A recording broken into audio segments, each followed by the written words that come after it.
So hello, everyone. It's my pleasure to welcome you all to our next webinar on education in Canada. My name is Emerson, and I'm a PhD candidate at the University of Waterloo and member of the Canadian Sociological Association. And I'll be the one moderating our discussion today. The CSA Education Cluster has the privilege of co-hosting this webinar series with CASE, the Association of the Sociology of Education. Today's webinar topic is on COVID-19 and educational impacts across secondary and higher education. And before we get going on that, I wanted to start off with a land acknowledgement. And while we meet here on a virtual platform, we should still take a moment to recognize the importance of the land on which we're each located. So we acknowledge that the territory to reaffirm our commitment and responsibility in building positive relationships between nations and in developing a deep understanding of Indigenous peoples and their cultures. From coast to coast to coast, we acknowledge the ancestral and unceded territory of all Inuit, Métis, and First Nations peoples. And today, while I'm moderating from the University of Waterloo, where much of our work takes place on the traditional territory of the neutral Anishinaabe and Haudenosaunee peoples. And we invite you to learn more about the territory in which you reside by visiting the link at their nativeland.ca. For some housekeeping matters, you can generate closed captioning by clicking on live transcripts. So if you need that function, that's there for you.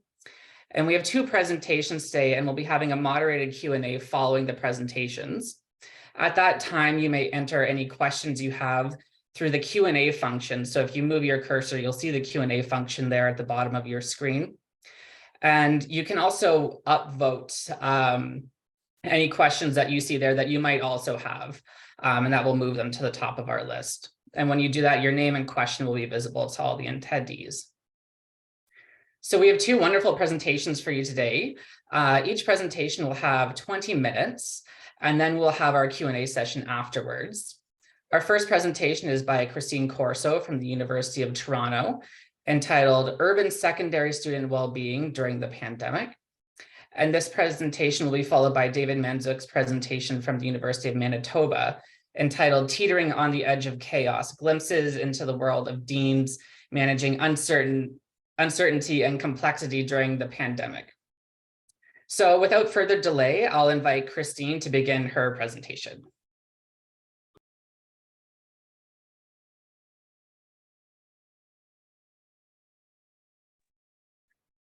Thank you so much for the introduction, Emerson. As Emerson mentioned, my name is Christine Corso. I'm a PhD candidate at OISE, University of Toronto, and this is part of my doctoral research that I've been doing analysis for, and so not quite done yet, but I appreciate any feedback that you have. I want to mention special thanks to the TDSB for sharing data, as well as SSHRC and U of T for their support. And I'm being supervised by Dr. Nina Basia. I know that none of us really need to revisit the context of COVID as we're still living through it, but just a quick reminder that in the process of March 2020 to June 2022, Ontario had some of the longest closures of schools in the world. And we know that there were negative impacts of school closures on achievement, but we don't quite have large-scale evidence yet in Canada. Our EQAO results in Ontario were limited in their comparability due to a number of factors. But we also definitely know that there was a negative impact based on the evidence that we have so far of COVID on adolescent mental health, particularly among girls and older adolescents. And today, my research question and my doctoral research is about the impact of COVID on students' high school experiences. And I take a look at that through three sub-questions. First of all, how did students engage with learning during COVID? And then what was the impact of COVID on student well-being? And then finally, looking at those through the dimensions of gender, class, and racial identity. So the conceptual framework that I used in all of this is, broadly speaking, social reproduction theory. And social reproduction theory is the idea that schools are built to replicate inequities in society and serve the white middle class. We have cultural capital, and that is privileged in schools, and it reflects the middle class upbringing and parenting. styles, and that Canadian schools, we need to remember, are built in this, colonizer, classist, racist context. So all of that is kind of the background that I'm using, but then also adding to that this idea that COVID has disrupted traditional patterns of schooling. So I do hope to contribute to how social reproduction theory looks in the current context, particularly with online education, as we accentuate the patterns of individuality and competitiveness among school, or at least that's how it's been theorized in some contexts. So the methods that I used for my investigation, I did a secondary analysis of TDSB student survey that was conducted in the 2020-2021 school year. So thinking back, that was the first full school year that was impacted by COVID. And again, thank you so much to the TDSB. All the errors and analysis are my own. I do not, I'm not representing the analysis on behalf of the TDSB. I was just requesting their data. And then I also conducted interviews with teachers, as well as focus groups and follow-up interviews with students in the 2021-2022 school year. So we talked a lot about in those interviews the school year that was heavily disrupted, this 2020-2021 school year. But all of these data collection points were during the COVID, really disrupted times during COVID. So research question 1, how did students engage with learning during COVID? And to answer this question, I'm blending sort of my qualitative and my quantitative findings here. But students generally reported that they were very disengaged during online learning. So in interviews, some of the students told me that they probably spent about 5 to 15% of the time actually tuned in, where they were in front of their computer, actually engaged. A lot of students talked about sleeping during school, wandering away, multitasking, finding that it was easier to teach themselves or catch up at later times. And online learning didn't feel like real learning, according to those students. 60% of students reported that they didn't feel motivated, making it hard to do schoolwork at home. That was the largest cited reason why it was hard to do school at home, was lack of motivation. And 84% of students who responded to the survey said they did better in person. Assessment, according to both teachers that I interviewed and students, was lenient, and that impacted motivation and engagement. And hybrid students, according to teachers, had it the worst. So hybrid students are students who would be attending an online classroom and would be in a Zoom room, but they have a live stream of an in-person classroom where their peers are being taught in person by the teacher. So those students apparently had it the worst. Students felt kind of like they were going through the motions of school because they were doing all their assignments, but they were also worried about the falling behind in learning. So 69% of students worried that they would fall behind in school, but at the same time, 93% of students said they were doing most or all of their assignments. And so students talked about how particularly if they were an online student, students could elect to either be fully online or be in the partially in-person school system where they would attend school in person every other day for the morning. Students felt like maybe they were falling behind their peers who were in in-person classes. And everyone was talking about how it wasn't really feeling like real school. They were just going through the motions of doing what they were told. So the impact of COVID on student well-being kind of falls out of this idea that it wasn't like a real high school experience. So reminding us again that there were no lockers. You weren't allowed to have a locker in 2020, 2021. There was no lunch. You could not eat in school, no extracurriculars, no trips. So it was really pared down, and student mental health was suffering. We can tell that both by the interviews that I conducted, but that's our large scale survey evidence that we have from around the world also confirms that. Students said to me that they were not likely to go to guidance for mental health support. And that's reflected in the surveys a little bit. So 72% of students knew they could get mental health support at school, but only 36% felt they had an adult in the school they could go to for support, and only 9% used TDSB mental health resources.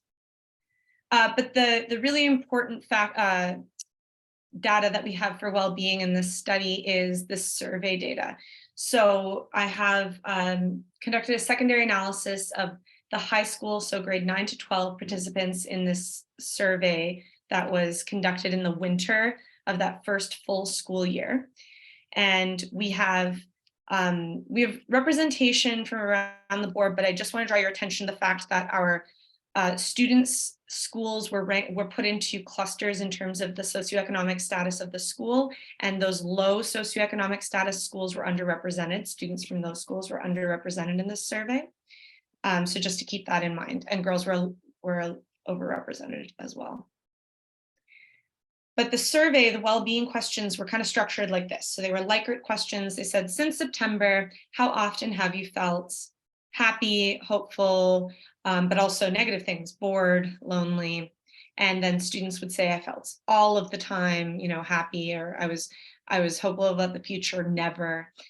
So, and then we can compare these things over time because some of these items have been asked by the TDSB multiple times. So taking the historic, the student census data from previous years, we can compare and see what happened. So in 2016-17, 66% of high school students said that they were happy all of the time or often. And we compare that to COVID, we had 32% of our high school respondents said they were happy all of the time or often. Similar for hopeful about the future. But some of these items, we have also a data point from 2011-12. And when we look there, we can see that these trends have actually been changing over time quite a bit. So even though, and note that these are inverse measures, so these are negative items versus positive items. But for example, with loneliness, 16% of high school students in 2011-12 said they were lonely all the time or often, compared to 22% in 2016-17, and then 44% in 2020-2021. So it's definitely, we can see the huge jumps when we compare to COVID, but we have to also keep in mind that maybe there were some underlying trends to begin with over time. And then for research question 3, looking at how student well-being relates to gender, class, and racial identity. So I was able to cut the well-being measures we just looked at by these 3 factors. So for example, gender. So looking at outcomes by gender, I'll draw your attention to, so this is on the left, we have male respondents, in the center we have female, and non-binary folks on the right. And this is how often are you happy? How often since September are you happy? So for example, 39% of male respondents were always or often happy, compared to only 11% of our non-binary folks. And we can see the pronounced difference that is statistically significant between male, female, and non-binary respondents across the negative as well as the positive indicators. So for example, our male respondents are less likely to be all the time or often bored compared to non-binary folks. And that goes across all 6 of these well-being measures that we have. And they're all significant with a chi-squared test. So we can see that males were not faring as poorly in terms of mental health or well-being as our female students, and that non-binary folks were had it worst of all. And when I talked to my interviewees, some of the themes that came out that were relevant for these gender differences were that there were different patterns of socializing with peers among boys and girls. I wasn't able to talk to any interviewees that were non-binary. And there were also mentions of gender-based violence, particularly against women, against female students by male students, that either happened online or in those limited in-person moments during COVID. There were different patterns of coping with stress that friends talked about, were in different friend groups, guys versus girls. and relationships with and role within the family. There were different expectations sometimes of girls within the family. So, like I said, I didn't get to talk to anyone who is non-binary, but I did speak to some staff that supported GSA and things like that in their school. And they said that it was very hard, it was very hard for non-binary folks that were at home who couldn't be out or themselves at home. It's really hard for them to not be able to be who they are. They felt like they had to hide. So that it makes sense when you're forced to be at home, maybe with an unsupportive family. But we also, when we look at the historic data from the TDSB, and this is just a part of the student census, again, publications from the TDSB, there's an aggregate measure that they have of student well-being, and we can see that our male students have better well-being outcomes than females, and females better than non-binary students across, back in 2016, 17 as well. So this is not necessarily new. Okay, so thinking about now class, our socioeconomic status measure is the way that we have to analyze class, and that is a school level measure. So what school you attend based on the LOI ranking within the TDSB. And those are broken down into 3 clusters so that we have low SES, roughly, mid SES, and high SES. And when we compare respondents from these 3 types of schools, we can see that students from low SES schools are more likely to be often or always hopeful, in this case, than high SES students. So that means that there's more positive mental health outcomes in the cluster 1 schools, these low SES schools, than cluster 3 schools, which was a very unexpected finding, contrary to what I predicted that I would find. And this is significant across 5 of the 6 measures, and even in the happiness measure that it wasn't significant, the pattern was in the kind of the same direction.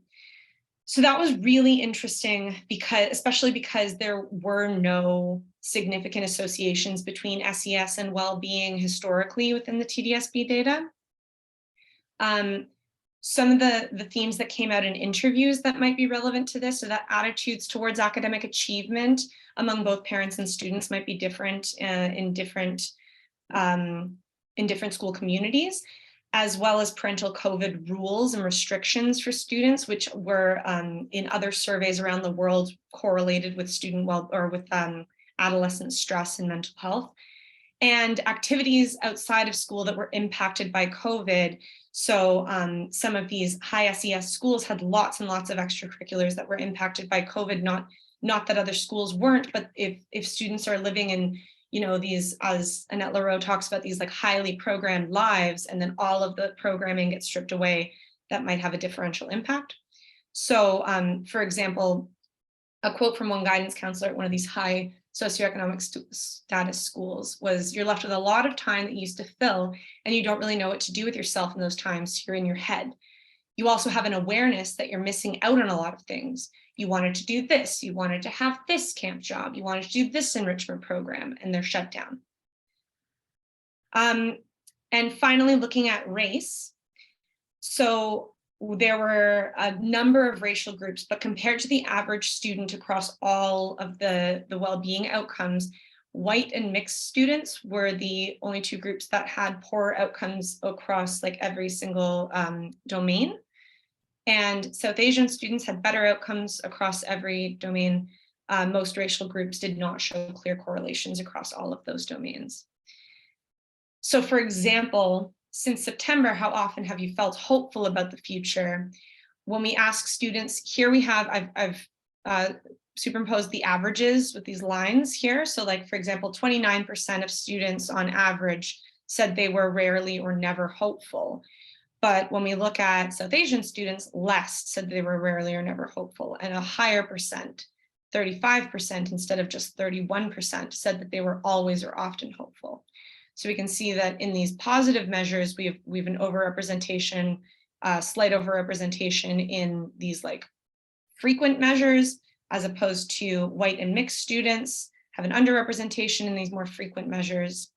And then the inverse is true in our negative measures. So lonely, for example, can see South Asian students are less likely to be always or often lonely compared to the average, and the inverse is true of white and mixed students.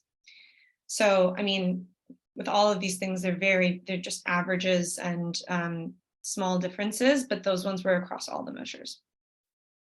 Theorizing racial differences, some of the themes that came out in student interviews were patterns of family cohesion and expectations of family cohesion, but also patterns of parental expectations for school and pressure that was put on parents. And then finally, racism and racial violence by peers that was spoken about, particularly in respect to anti-Black racism and anti-Asian racism during COVID.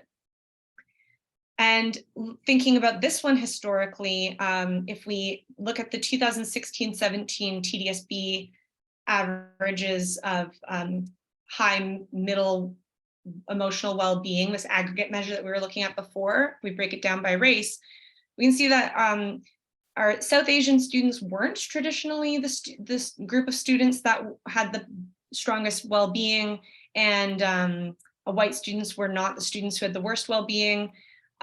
Mixed students were one of the lowest groups in terms of well-being. But yeah, so some of these patterns might be in line with expectations from previous studies, and some not sure, that might be COVID related. So recapping the mental health and engagement, the impacts that we saw by COVID, the negative impacts of COVID, these are in line and predicted by lots of people and are confirmed by lots of other studies. So it make a lot of sense that the impacts of COVID were felt. As I said, they were also, the impact of COVID on mental health is not, it's not something we can say in this study because the trends were already happening historically anyways, but there certainly were there was something that was happening with student mental health. Outcomes being worse for girls is in line with historic trends, but it's also in line with COVID-specific trends, given studies from CAMH and around the world. The outcomes being worst of all for non-binary folks is also in line with historic trends. What's not in line with historic trends is the well-being differences that were found by SES. That was unexpected, and it was the opposite of what was predicted by a lot of people who are writing during COVID, saying our students who are from the populations that have the disproportionate share of the disease, they are going to be the hardest hit. And we do see, even though we do see the academic impacts are disproportionately felt by low SES students, we don't see that necessarily here. So that's interesting. And then some of the differences in race were not in line with the historic trends. And I just want to note the limitations of this study. So again, we had an online survey. The representation in this study is not 100%. And we had low representation from those low SES cluster 1 schools. This is a survey that was participated by 22,000 high schoolers, but compare that to like 60,000 in previous iterations of the student census, for instance. Also, we have a very fuzzy SES measure. So it's great to have, but we just have to take it all in context. It's based on the measure of external challenge to the school that the student attends. But in Toronto, we have very heterogeneous communities, and the schools are not, I'm not able to regress the schools. They're collapsed into clusters to maintain the confidentiality. So we don't actually have a good precise pinpoint on the SES measure here. We just have those 3 clusters. And then also for the racial groups, important to note that FNMI, First Nations, Métis, and Inuit students were removed from the sample as per TDSB policy. So there's not a full representation of all the racial groups in Toronto. And with that, I would like to thank you so much for your time. Once again, thank you to the TDSB, to Shirk and OIZ for their support, and to my wonderful committee for all of their help. And I really look forward to hearing everyone's thoughts and questions. Back to you, Emerson. Awesome. Thank you, Christine, for such an insightful and very interesting presentation. I'm sure there's going to be lots of discussions and questions on that after. So without further delay, we can move on to David Mandzuk, and I invite you to start your presentation when you're ready.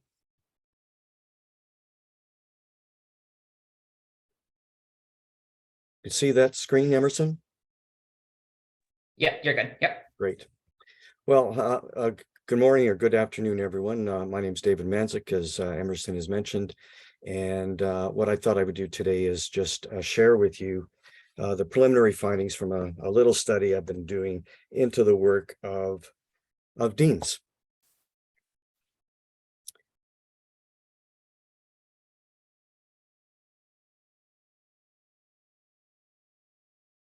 So after a brief introduction, I'd like to talk a little bit about the contemporary dean's role. I'd like to provide a little bit of information on the theoretical framework, the background and context for the study, speak a little bit about the research design and methodology. And then what I'd like to spend most of the time doing is focusing on some of the sociological themes that emerge from the data. Finally, I'd like to talk a little bit about the implications for the work of deans in general. So in the name of transparency, I need to mention that I've been a dean or an acting dean. I've served in both of those roles in two different academic units over the last 10 or 11 years. And I think that has shaped my interest in this particular area. That I should mention also that the pandemic is not really the focus of this study, but it serves really as the backdrop for the study. And the theoretical framework that I'm using is complex adaptive systems, complexity leadership theory, and the edge of chaos. I did use deductive coding and inductive coding to begin my analysis. The deductive coding did show that these theories were helpful in understanding the work of deans. But this presentation, however, will be focusing on the 5 sociological themes that emerged from my extensive inductive coding and analysis of the data. Now, before we get into the data itself, I'd like to say just a few words about the contemporary dean's role within the university, because I think that will set the stage for the rest of the presentation. So you might be surprised, and I realize at the beginning I should say that many of you might have complicated relationships with your deans, and I appreciate that, and I'm not surprised if that were to be the case.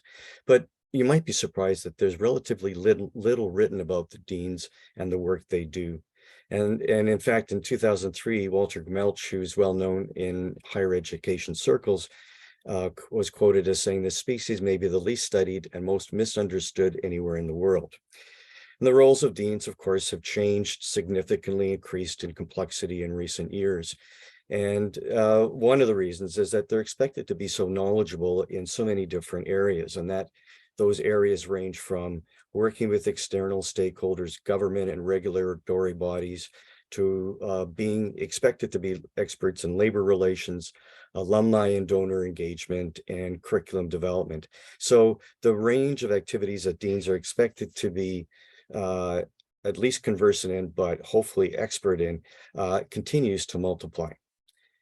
And deans are, in other words, increasingly expected to walk this tightrope. And I think this is what some people have called the dean sandwich. They have to be part of the senior university leadership team. They're expected to be equal partners with external groups, and also expected to be advocates for their own faculties, of course. And the challenge, of course, is that even if within each of those groups, we have many people who have very vastly different expectations of the dean's role. So it's not surprising that many deans experience their share of role distance, role conflict, and role ambiguity. And we'll talk a little bit about that later in the presentation. The result is that the turnover rate among deans continues to be very high.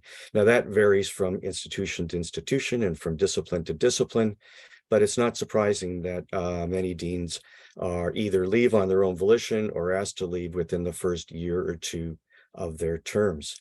So it does raise question about how well prepared deans are for working in very nonlinear, highly unpredictable, and often volatile environments. And that brings us to sort of the theoretical framework that I use to underpin this study. And the first part of that theoretical framework relates to complex adaptive systems. And this is a concept, of course, that took root and originated in the biological and ecological sciences. to explain non-linear relationships. But in recent years, the social sciences have really taken on this concept to help understand life in social institutions, particularly large institutions. And it helps to visualize the intricate intertwining and interconnectivity of elements within a system, not only within the system, but between the system and its environment. And it helps us think of universities as being made up of many dynamic and diverse components, and the unpredictable flux between order and chaos in those systems. Universities are perfect examples of what I would argue are complex adaptive systems. Related to that first concept is complexity leadership theory that has been advanced by Mary Olbein. She talks about three main functions that I think are relevant for this study. The first function of leadership is the administrative function, where she talks about tightening behaviors. And this is where deans and other administrators focus on standardization, reducing options, and controlling information flow. So it's really the traditional administrative profile that we think of when we think of administrators. The second function, on the other hand, is what she calls adaptive. And this is where she talks about loosening behaviors. And these are behaviors that actually open up. They favor innovation over standardization. They open up options, and they actually expand information channels. So it's quite the opposite of administrative function. And finally, the third function that she talks about is the enabling function. And this is, as you would expect, lies at the intersection of administrative and adaptive functions of administrators. And it's a combination of tightening and loosening behaviors. And here, the focus is really on the development of social capital that's collectively generated, as opposed to human capital that can be accrued by administrators on their own without any interactions with other people. Now, that turns out to be quite important when we look at some of the sociological themes that arise from the data. So we know that then that effective leaders who understand these functions can seize opportunities to work productively and creatively on the edge of chaos in terms of uncertainty and complexity, including the pandemic and labor disruptions.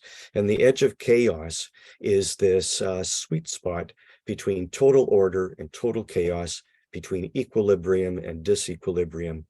This space, in fact, Mary Olbein talks about adaptive spaces that open up in these areas and really are very productive spaces for creativity and productivity. So a little bit about the specific study. So it's conducted at a large Western Canadian university, and it's a rather conservative institution compared to some of its comparator institutions.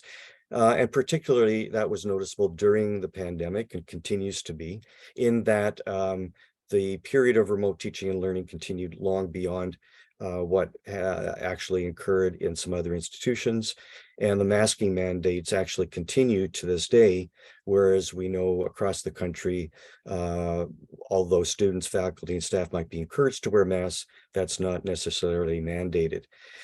Besides the pandemic, this particular university also experienced a very protracted faculty strike about this time last year, as well as other institutional crises that have happened.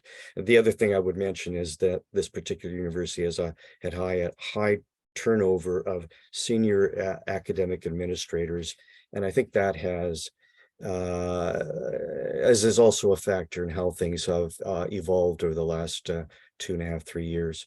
The participants in the study were all deans or acting deans. They had to have served in those roles for at least a year between March 20 and June 2022. And in the study, all were assigned pseudonyms, and the names of their respective faculties, colleges were anonymized.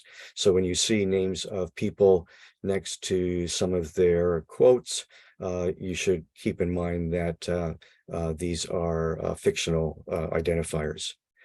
You should also know that 95% of those who are eligible, in other words, 19 of deans agreed to participate in the 90-minute semi-structured interviews. We talked about when the data was collected. That was between May and August of this year. Study is qualitative in nature, and I used a case study approach. which I thought was appropriate for trying to understand a very complex phenomenon. And as you might know from your own understanding of case study research, one of the defining features is the bounded system. And I really feel that this study was bounded in a number of ways. It was bounded by time. It was bounded by institution, by place. It was bounded by who could take part.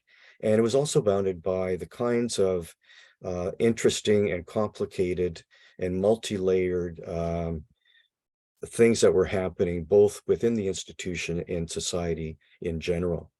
I use both the combination of deductive and inductive coding to analyze the data. But as I said before, I'm going to focus, just because of the audience that we have today, I'm going to focus just on the sociological themes. There were 5 main themes that emerged from the data that I really hadn't expected. The first theme is compliance and resistance. Second is structural tensions. Third is dean's multiple roles.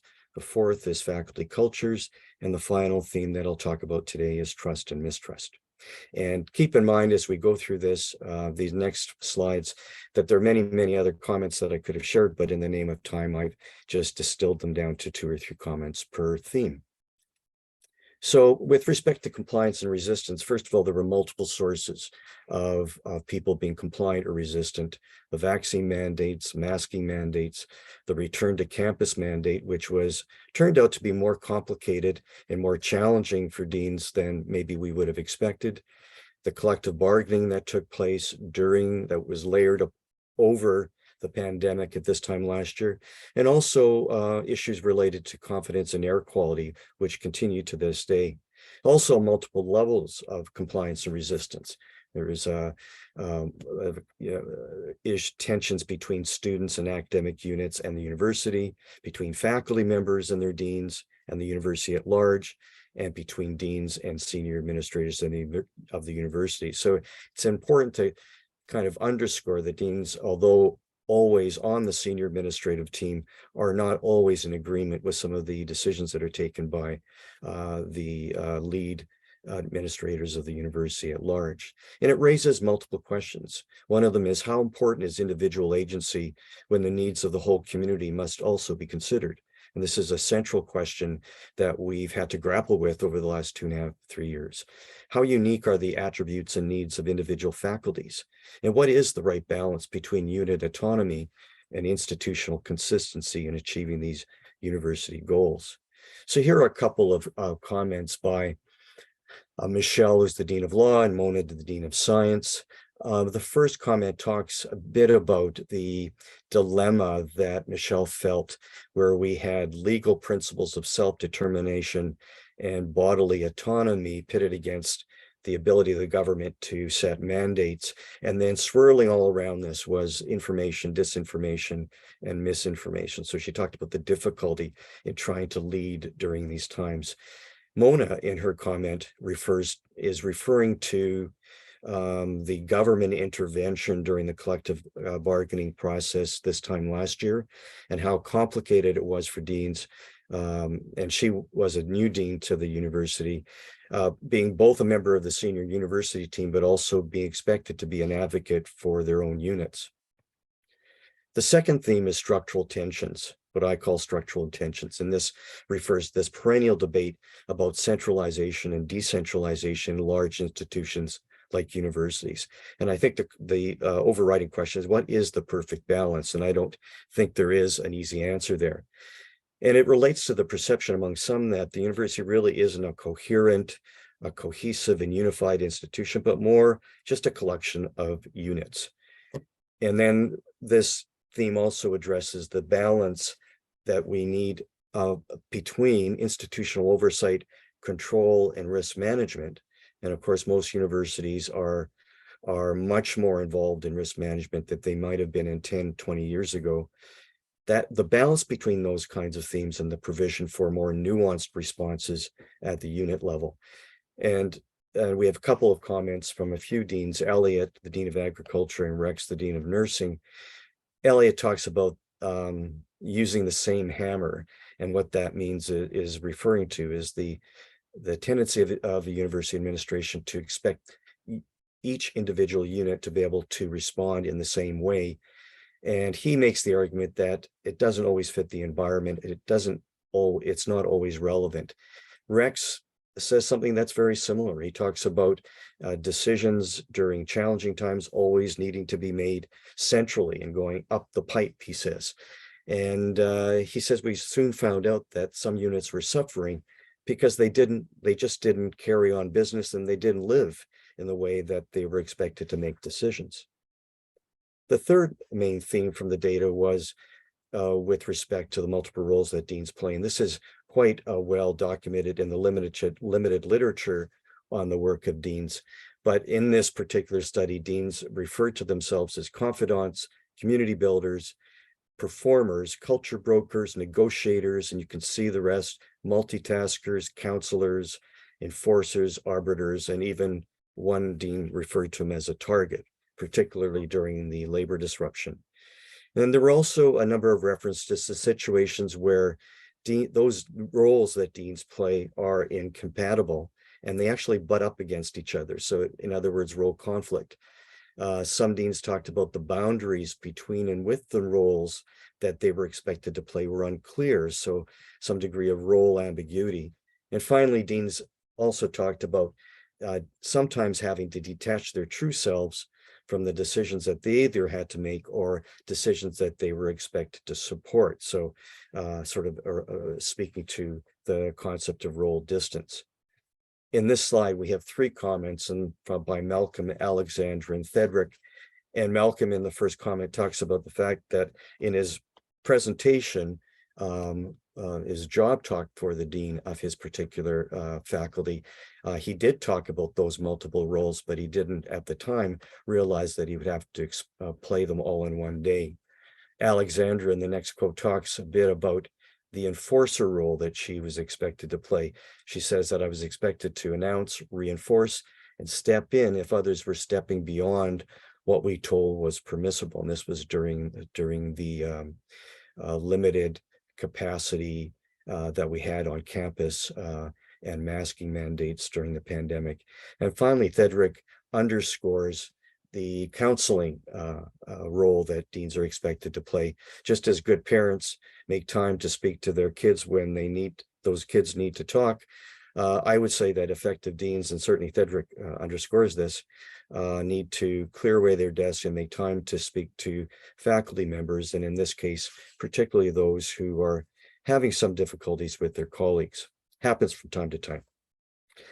The fourth theme is what I call faculty cultures, and this is where deans talked about professional histories and personal burdens that sometimes lead to toxic elements and factional wars within their faculties. And I'm using the terms that they actually used.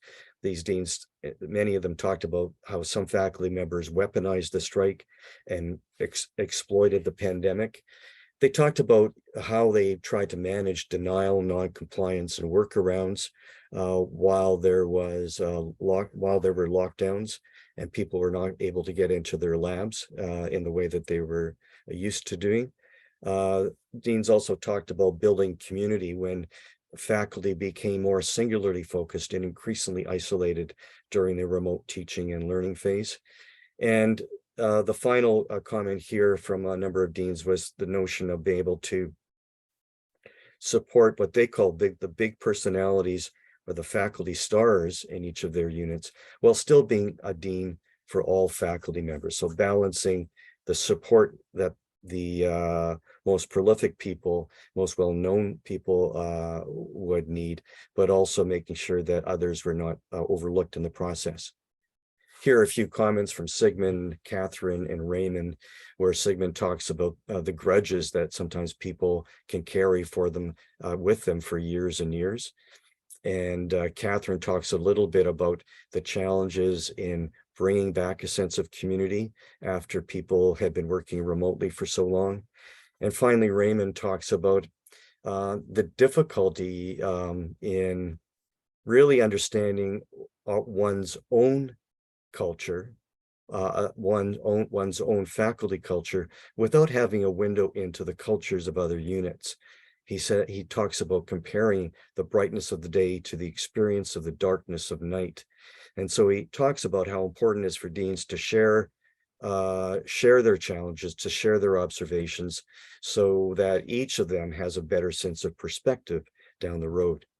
And finally, the last theme is what I call trust and mistrust. And this is within this theme, we had comments regarding the government interference in the collective bargaining process and the perception among many that the university was complicit in that.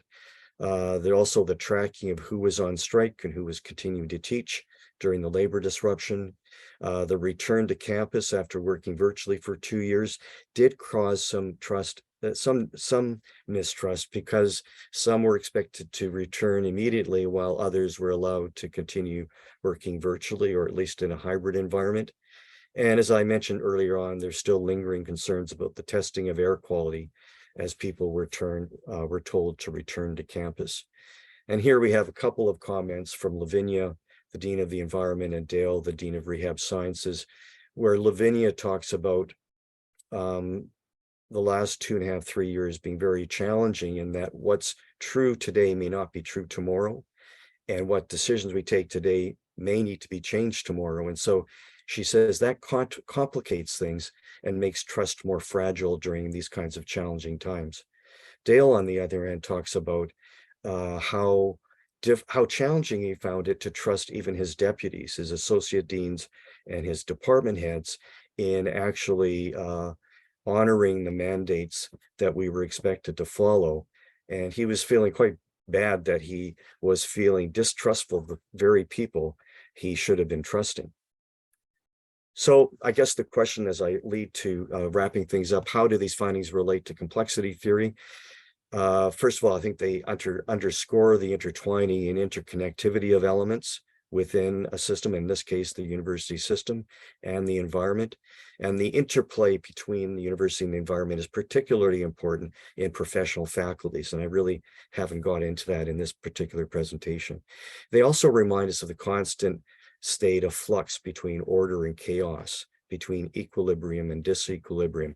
And I think one could make the case that universities are always oscillating between those two states, but I think we would also admit that the last 2.5, 3 years have been particularly so. And I think they also illustrate the diverse and dynamic components that can act and react unpredictably. So I guess in trying to bring this presentation to a close, I would say, like, what are the major takeaways for deans as they teeter on the edge of chaos?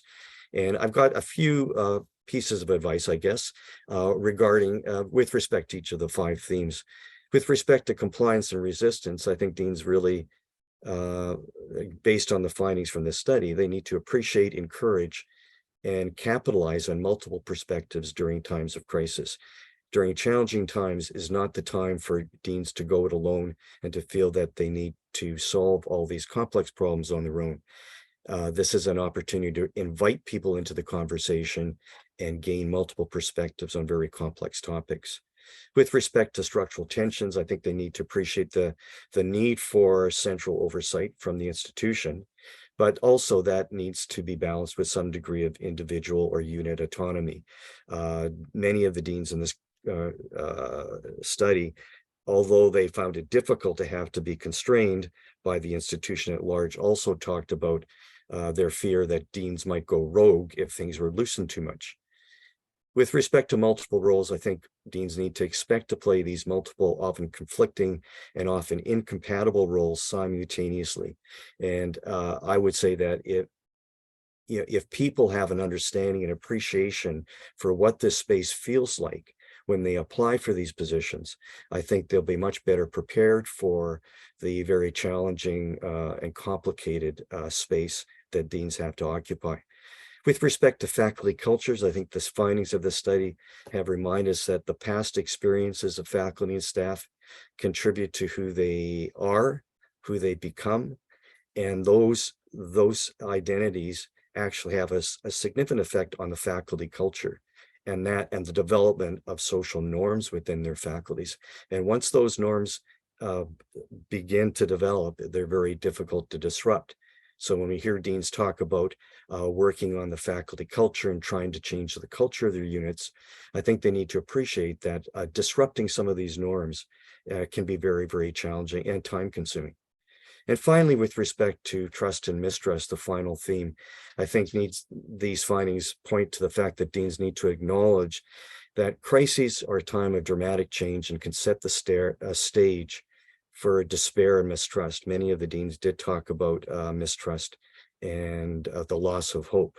However, I think it would be well served for deans to also remember that working on the edge of chaos during these kinds of challenging times can also present great opportunities to uncover fresh insights and can point to opportunities for growth. And I think they'd be well served also to be keeping in mind the famous words of our friend Winston Churchill, who said, as he was working with Stalin and Roosevelt and setting the stage for the development of NATO after World War II, he said, never let a good crisis go to waste. And I think I'll leave my presentation at that point, and I hope that you found it interesting. Thank you. Thank you, David, for your presentation. You've definitely given me some reading of some great theories to look up, as I always like to keep a tab on. I mean, at this point, I think we can open to our Q&A session. So everyone can see at the bottom of your screen, you have that Q&A option there. I'll just give a couple minutes for those questions to start rolling in.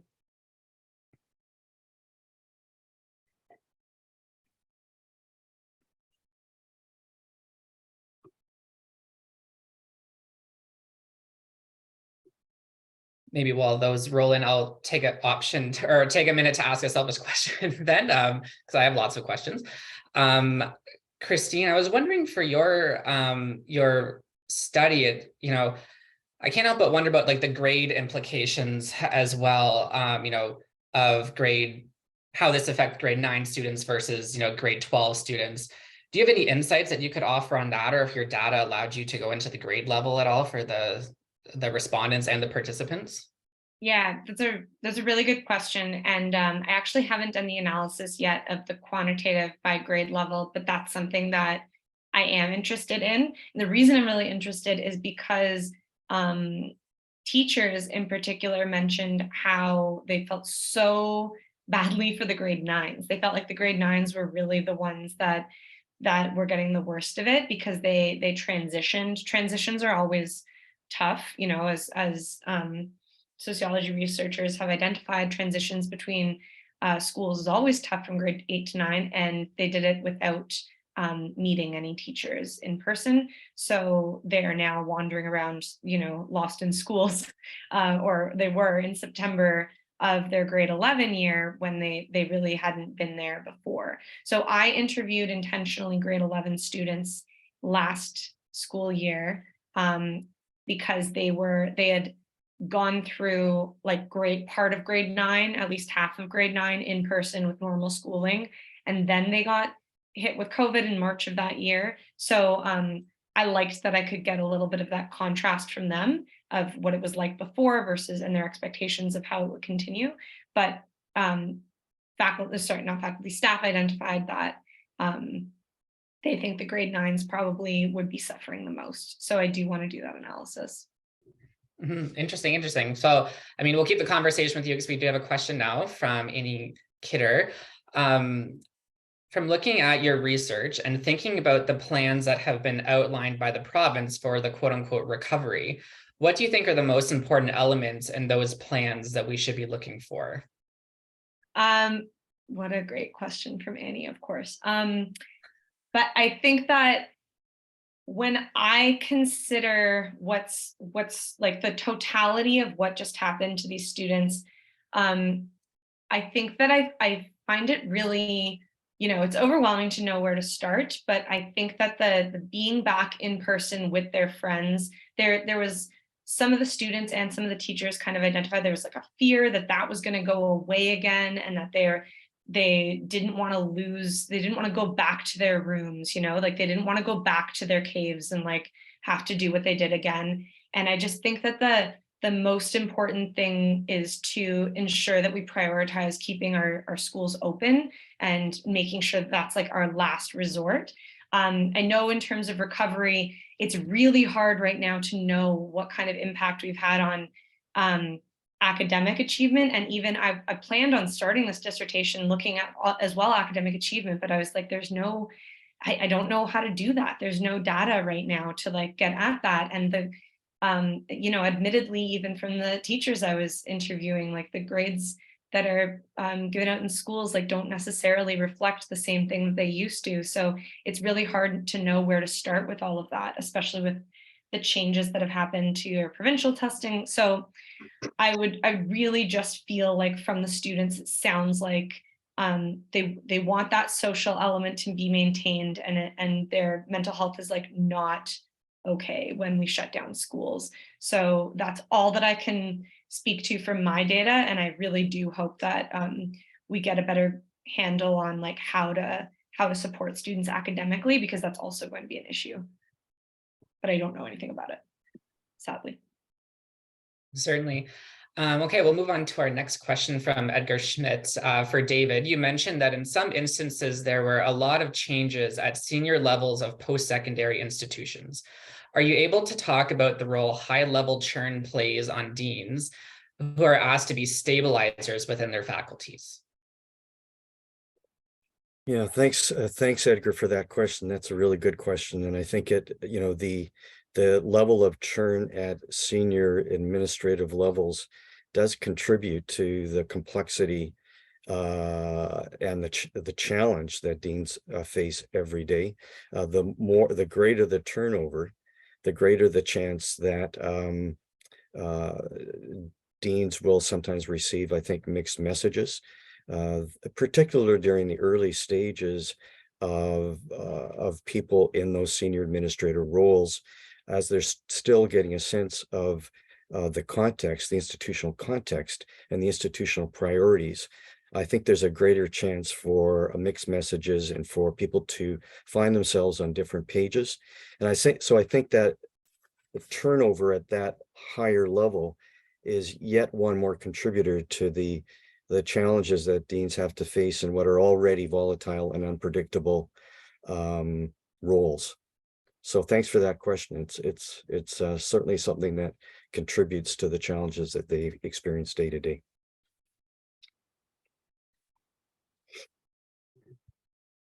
Yeah, maybe as sort of a follow-up type question is, from an organizational perspective, I mean, old school thinking on organizations was that organizational change really came from outside shocks to the system, which would spur immediate change and reaction. But I mean, more contemporary approaches are that organizational change is more slow and episodic, a slow tight creep. But COVID, I think, really showed that these shocks do still happen. Did you from your participants, David, hear much about I guess if it was more reflective, but what were they thinking going forward about their roles, or any either maybe like repair work that they had to do within their roles? Yeah, that's a good question, Emerson. Thanks for that. Those external shocks are sometimes known as environmental jolts that come from the outside, as you've implied, and can have a tremendous impact on not only the roles that deans play or other administrators, but also just the landscape within a post-secondary institution. And what I learned in another presentation, looking at other parts of this data set, deans were very quick to point out that the pandemic in particular has opened up these kinds of opportunities to do things differently. They've been able to, with the use of technology, be able to be more inclusive in working with external stakeholder groups who may reside far away, and make sure that they're part of the environment. The teaching and learning remotely using technology has been huge. Many universities have been dragging their heels for years in using more technology and more effectively. Well, this has certainly given us an opportunity to move to a space and a level of comfort that most deans argued we would never have been in otherwise.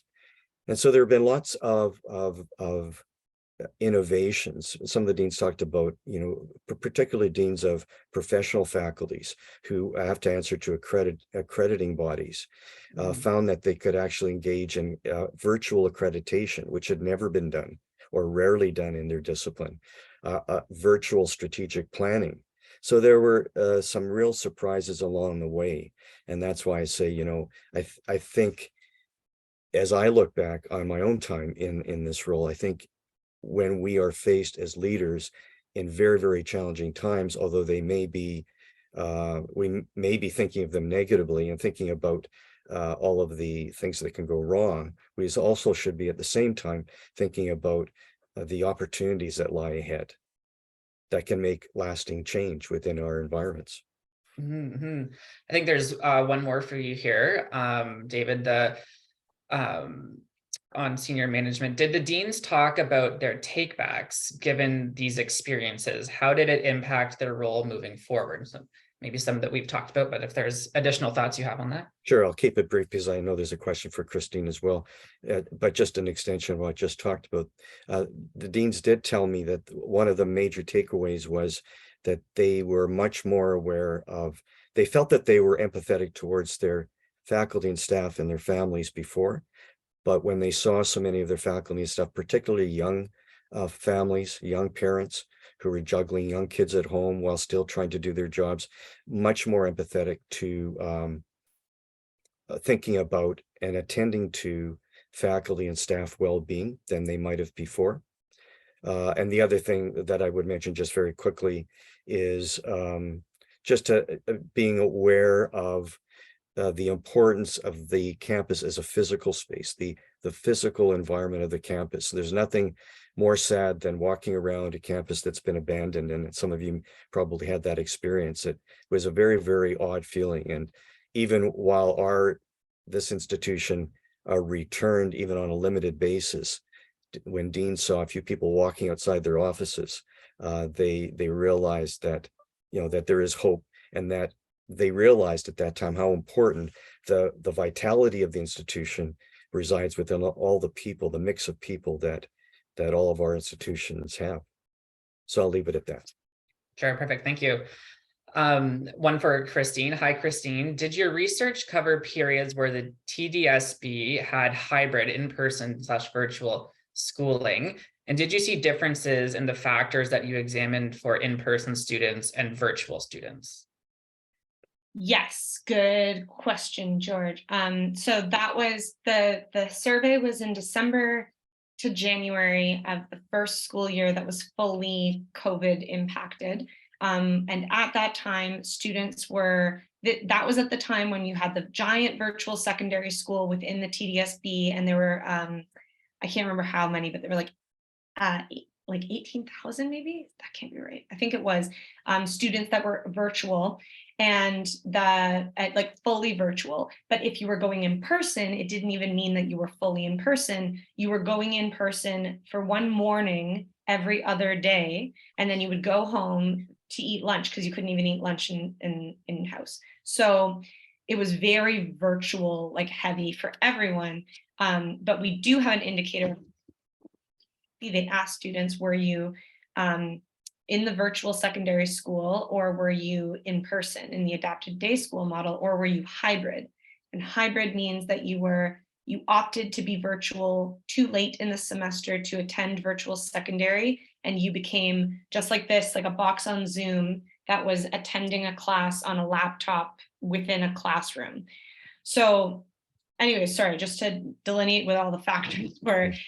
So we do have an indicator about those things. And I was just like, really great question, George. I was just looking back at my data. There's very small differences. There's not many differences. And in the situations where there are differences, it seems like maybe, and I haven't done statistical significance tests on this, so I don't actually know if there are differences, but like maybe they're going towards in-person being less like having worse indicators. But I would need to run that, and that's actually a very interesting point. But they go back and forth between them, and that's what I tried to do, because there's 6 indicators for well-being. I tried to find or I tried not to misrepresent if there was, let's say in socioeconomic status, if it was just for one of those 6 indicators, that might be a fluke, but it was for all 6 indicators, and statistically significant for 5 of them. So yeah, so for virtual versus in-person students, I think I ran it and it wasn't significant, or that they flip-flop too much. So it's not really that helpful, but it wasn't something that I found drove the study as much as the other 3. Yeah, more than 40,000 students. Is that true? Oh my gosh. Emerson, can I ask Christine a question? Yeah, absolutely. Okay, Christine, I've really enjoyed your presentation. Thanks for this. It raises all sorts of interesting questions, especially with such a large database. Did you say early in your presentation that students from low SES schools were more hopeful than students from higher SES? And if so, what do you make of that? I know. They were more likely to be all the time or always, all the time or often hopeful. They were less likely to be nervous. I'm looking at the measures right now, less likely to be stressed, less likely to be lonely. So some of the things that came up when I was talking to students are, I had some students talking to me about like, oh, I had all my clubs canceled. I was so jealous of my friend who still had to go to work and they were working at McDonald's, like, because we had a lot of those frontline worker jobs, and it's not, it is certainly not a privilege to have to go to work for your family. It is not a positive thing that you have to go and like go pick up a part-time job, but a lot of those activities that students engaged with might have still been open. So that's what I heard from teens, was all of my things were closed, but I had some friends that were still doing their things, and their things happened to be working. Working was a thing that was still going on. Yeah, but I mean, there were lots of factors also. Students were very stressed, like, and felt like they were under a lot of pressure, which is interesting because so many of our assessment like many policies were put into place to try and relieve the pressure on students and not make them feel stressed about school at a time when, everything else is so stressful. But that was one of the indicators that historically like went with it, the biggest uptick. And so students talked a lot about, when I dug into stress and pressure in the interviews, they talked a lot about parental and their own pressure on themselves to be achieving and to be building their resume for university. Because I'm talking to grade 11 students at this point, and they're like, I wanted to have all these extracurriculars and volunteer hours and get my AP exams in. And a lot of those things were on hold. And so I think it might also be a different kind of like what expectations students had of their grade 11 or grade 10 year versus reality. And so if you have very high academic expectations on yourself, and then there's no opportunity to achieve that, then that's right. Well, you have those high aspirations for yourself, but layered with parental aspirations as well, right? Yes. Yeah. That definitely that came up all the time for students as well. Yeah, you would think that would really contribute to their levels of stress and anxiety. Yeah, and I'm considering now cutting the data also by, I have students that were in specialized STEM programs. Almost half my sample was in STEM programs versus those who were in regular stream programs, and they just seem like they have a completely like unique set of like characteristics. Like they're very motivated. They have a lot of pressure that they put on themselves. It doesn't even necessarily come from their family. They're highly competitive with their peers. And so I think that might be a fruitful comparison. Like I'm literally just coding my qualitative data now, so I'm still in the midst of it. And the quantitative stuff was so interesting that I felt like I had to start talking about it and generating conversation. But I do think that there's a lot there in terms of the student's own motivation, like interacting with the parents' motivation or the parent pressure, but there's a lot about what students wanted for themselves in the year that was interrupted.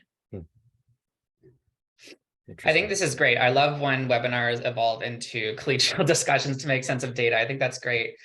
in mind of sort of the time we have remaining, I mean, maybe just a final question. I'd love to hear what both of you are looking to do with the data that you've collected, and what sort of contributions you're looking to make with it.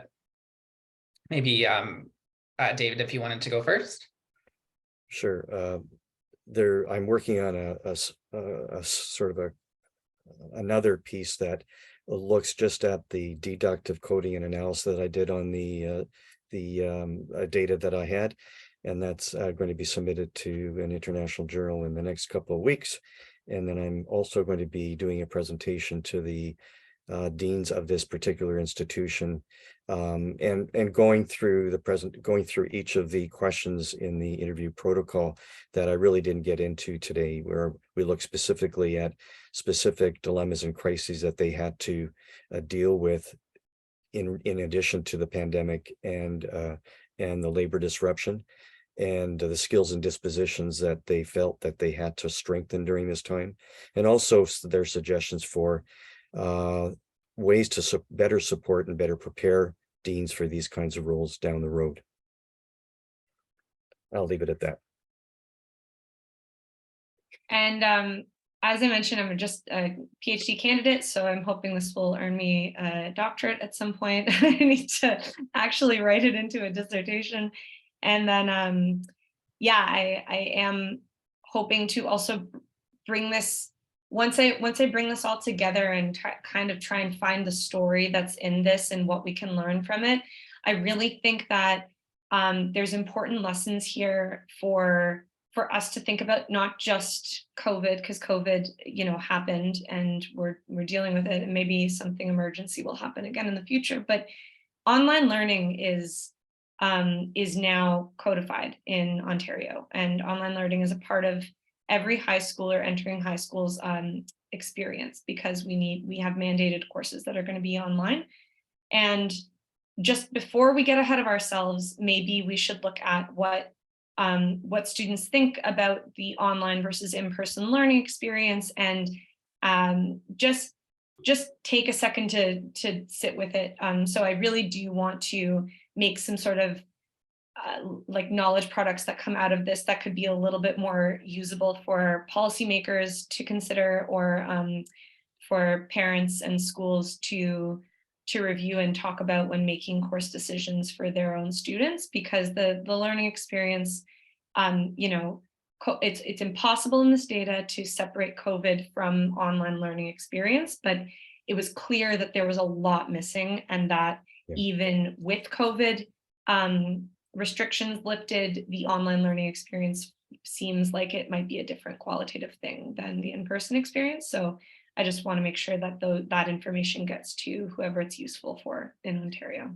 Yeah, I'm sure there's lots of cautionary tales that will emerge out of that in particular. You heard of students doing their homework in the McDonald's parking lot because they don't have Wi-Fi at home, or all the inequities that online learning uncovered.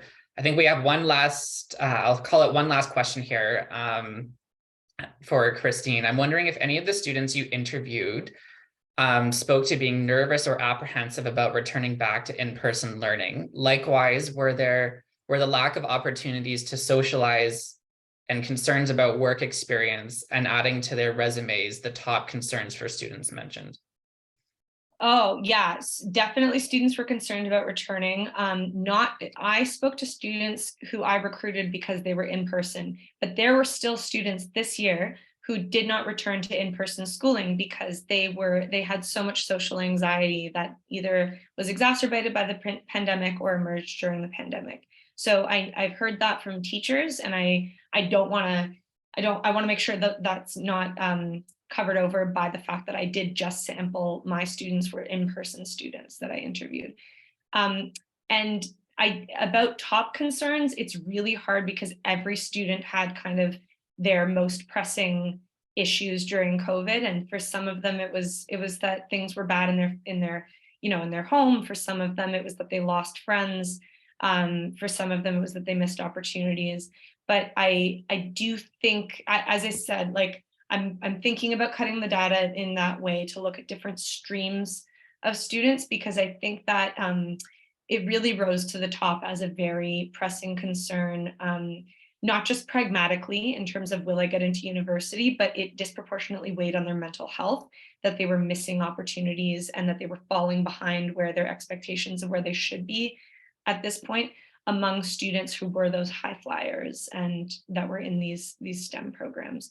So it's hard to weigh in qualitative, like which one was the most, but I did see that coming up a lot and very strongly impacting their mental health for students that were those high achievers.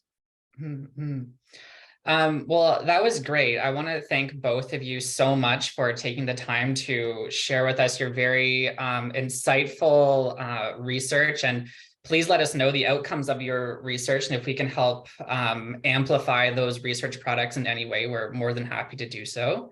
I also want to give a big thank you to Sherry, who works behind the scenes of all these webinars and keeps us all organized. We wouldn't be able to do this without her help. So again, my sincere thanks to our presenters for sharing their research and to such an attentive audience that we had. With that, I'll wish you all a very happy day, and we look forward to seeing you at the next webinar. Thanks, everyone.